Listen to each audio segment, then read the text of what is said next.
Le mariage du prince Harry. Ah, le mariage du prince Harry, c'est le deuxième fils donc de la reine d'Angleterre, qui se marie avec une femme qui a un nom de voiture. C'est pas Meghan HDI, mais c'est un truc comme... Ah non, Meghan Merkel ou Markley, enfin je sais pas. Ça m'a un petit peu échappé. Voilà, voilà, elle a le droit de s'appeler Meghan Merkel, finalement. Il y a bien Angela Merkel. Je crois que c'est Meghan Markle. Bon, c'est une jeune femme tout à fait ravissante. La question n'est pas là. Qu'est-ce que vous voulez que je dise là-dessus? Ça mobilise, paraît-il, l'attention de l'opinion publique britannique, une partie, parce qu'il faut pas, vous savez, dans toute société, les sociétés sont complexes. Il y a aussi des Britanniques qui se fichent éperdument du mariage du prince Harry avec Madame Meghan Markle, je ne sais pas comment elle s'appelle. Bon, mais c'est vrai aussi qu'il y a un engouement populaire, d'ailleurs largement entretenu par les pouvoirs publics. Je crois que la cérémonie va se passer au château de Windsor, qui est à l'ouest de Londres. Il paraît qu'il va y avoir énormément de monde. Enfin, tout ça, c'est un succès populaire qui permet, au passage, au gouvernement de redorer le blason de la monarchie britannique, dont il faut souligner que c'est quand même un ferment de cohésion sociale et de cohésion nationale au Royaume-Uni. Ça me permet... J'ai pas grand-chose à en dire. Il y a quand même quelque chose que je voudrais dire. C'est que, décidément, les Britanniques ne sont pas comme nous. Voilà. Les Français ne le savent pas, mais réfléchissez un instant. Il n'y a pas eu de révolution française au Royaume-Uni.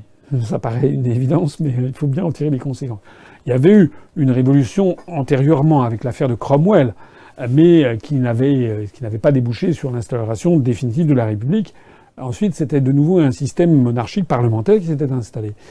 Mais il faut bien comprendre qu'au XVIIIe et XIXe siècle, c'est le même monarque, Georges III, qui a été roi du Royaume-Uni et qui a été l'homologue de Louis XVI, puis de la Première République, puis enfin la Convention, puis le Directoire, puis le Consulat, puis l'Empire, puis la Première Restauration, puis les 100 jours, puis la Deuxième Restauration.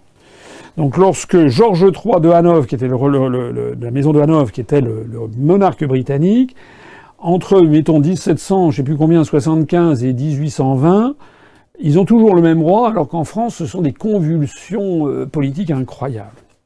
Alors ça veut dire que nos amis britanniques n'ont pas connu la Révolution française. J'enfonce une porte ouverte, mais réfléchissez bien à ce que ça veut dire. Ça veut dire qu'au Royaume-Uni, les gens ne naissent pas égaux.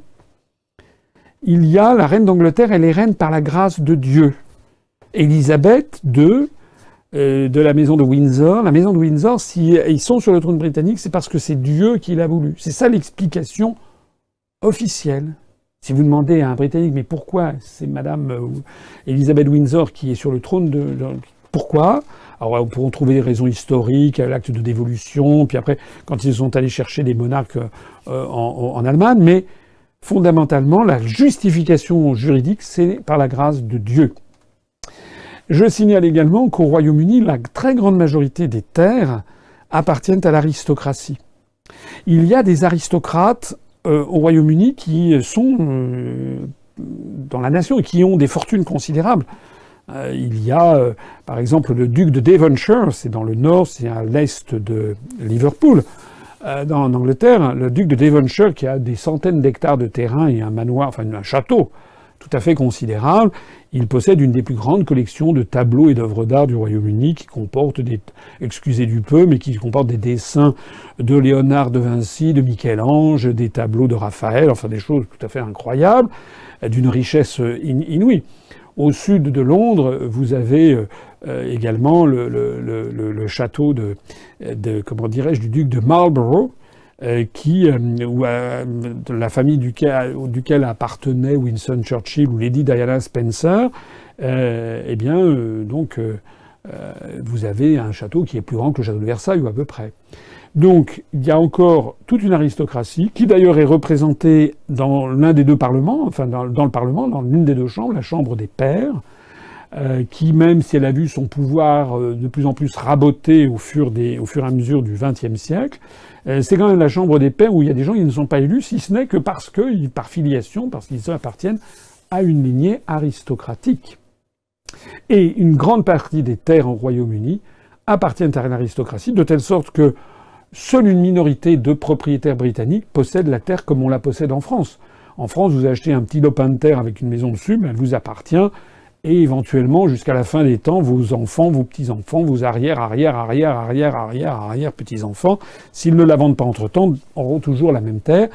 Eh bien, ça n'est pas le cas au Royaume-Uni, puisqu'au Royaume-Uni, pour la grande majorité d'entre elles, ces terres appartiennent à tel ou tel propriétaire foncier, soit la couronne britannique, soit tel aristocrate, et vous avez un bail amphithéotique sur 20 ans, 30 ans, 40 ans, 99 ans maximum.